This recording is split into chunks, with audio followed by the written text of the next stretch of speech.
اگلا سوال اسلام آباد سے معظم صاحب نے کیا، کیا یہ درست ہے کہ اگر کسی کے پاس حج کے اخراجات کے برابر رقم ہو تو اس پر حج فرض ہو جاتا ہے؟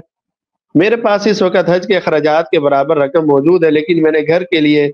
20 سال کا قرض لیا ہوا ہے جس کی قسطیں ادا کر رہا ہوں۔ اس کے علاوہ میرے چھوٹے بچے بھی ہیں جو مجھ پر انحصار کرتے ہیں۔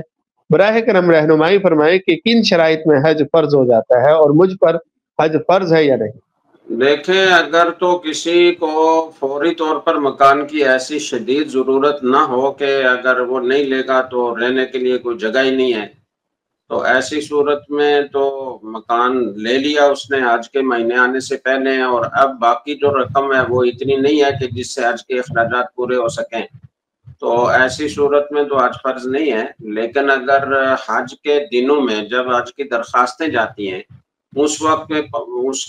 کسی کے پاس نقدی کی شکل میں اتنی رقم موجود ہے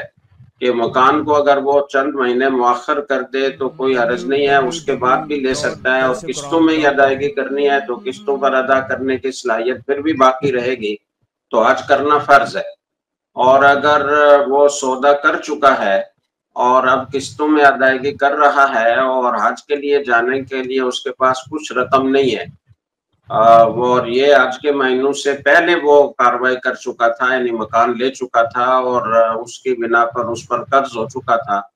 اب نقدی اتنا ہے نہیں کہ جس سے حج کر سکے، تو پھر وہ انتظار کرے اور کوشش کرے جب آئندہ اتنی رقم جمع ہو جائے کہ حج ادا کیا جا سکے تو پھر کر لے۔